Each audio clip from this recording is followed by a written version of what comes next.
In Diabolic, a woman's hope for a miracle cure turns into a nightmare when she confronts the vengeful spirit of a cursed witch, determined to claim her as a vessel for her evil power. Diabolic is directed by Daniel J. Phillips, and this is his second feature after Awoken, and Diabolic debuted at the 2025 Monster Fest in Australia and is now being released in US cinemas starting February 13 and on video on demand February 20. Diabolic is a pretty uneven film, but a quite effective film. When the scares do come, they're very effective and handled very well. So this was a bit of a mixed bag for me, but I probably would recommend this film because the scares in this film are very well done. In this film, we meet a young woman in her late 20s, played by Elizabeth Cullen. She is having these kind of like nightmares, like she's having these like weird blackouts, and then during these blackouts, she does some weird stuff.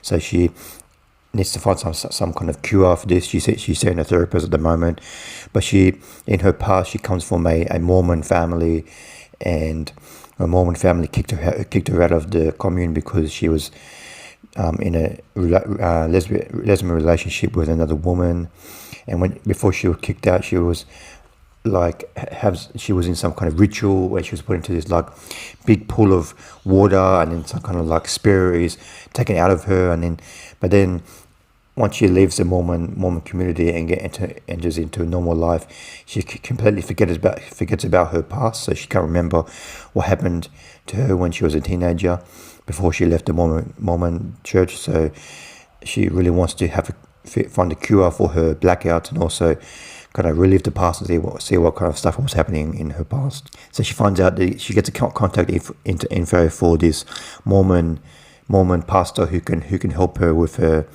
problems.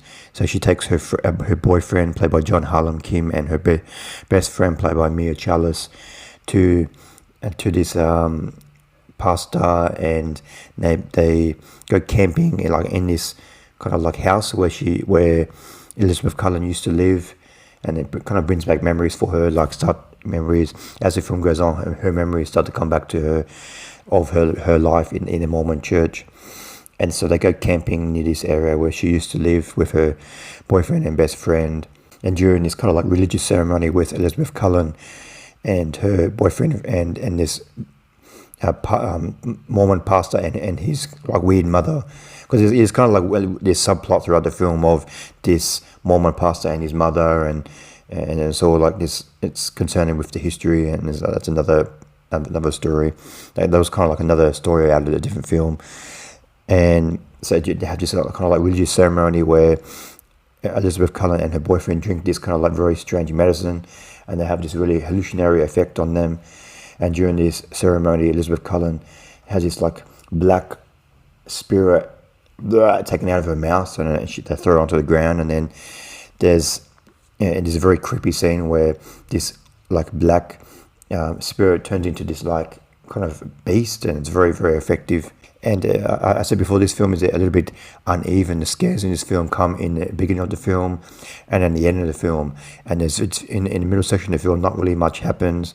It's just this kind of like subplot of Elizabeth Cullen and her boyfriend. Their relationship is a little bit fractured, and the best friend character, played by Mia Chalice, is not really even needed in this film. I don't know why she doesn't really bring anything to the film, so that character probably wasn't even needed.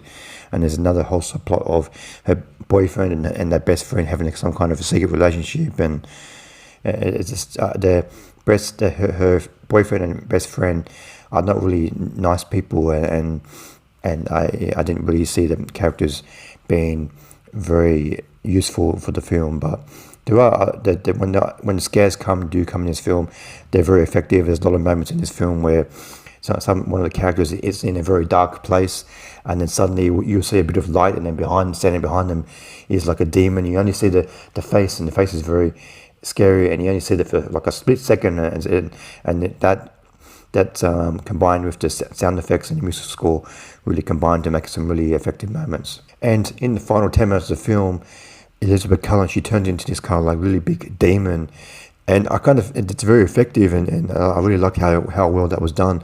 I kind of wish that was introduced like earlier in the film, like halfway through the film, because this film is trying to set up some kind of like sequel, I guess.